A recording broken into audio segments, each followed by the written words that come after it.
लोकसभा चुनाव 2024। आज 93 सीटों के लिए हो रही वोटिंग। पिछले 3 चुनावों में इन पर किस पार्टी का रहा दबदबा?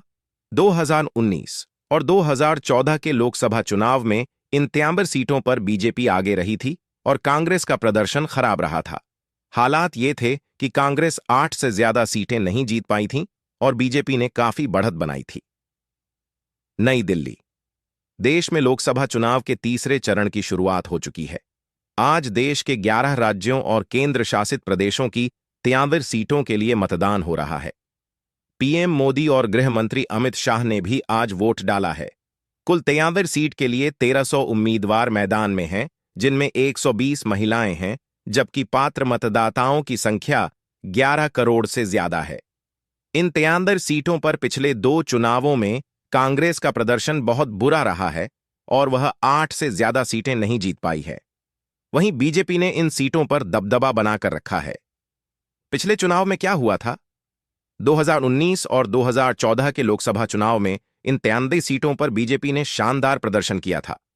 बीजेपी ने 2019 में 33 में से 71 सीटों पर जीत दर्ज की थी। वहीं 2014 के चुनाव में 66 सीटें जीती थीं।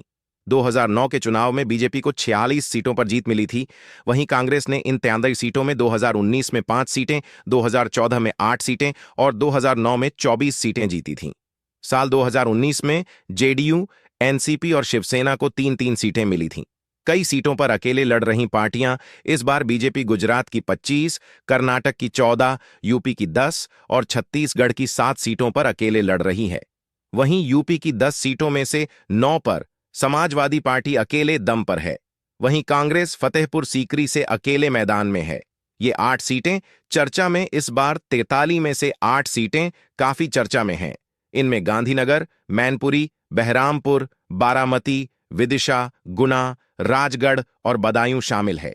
गांधीनगर से अमित शाह, मैनपुरी से डिंपल यादव, बहरामपुर से यूसुफ पठान और अधीर रंजन, बारामती से सुप्रिया सुले, विदिशा से शिवराज सिंह चौहान, गुना से ज्योतिरादित्य सिंधिया, राजगढ़ से दिग्विजय सिंह और बदायूं से शिवपाल सिंह यादव के मैदान में उतरने से चुनाव रोचक हो गया है।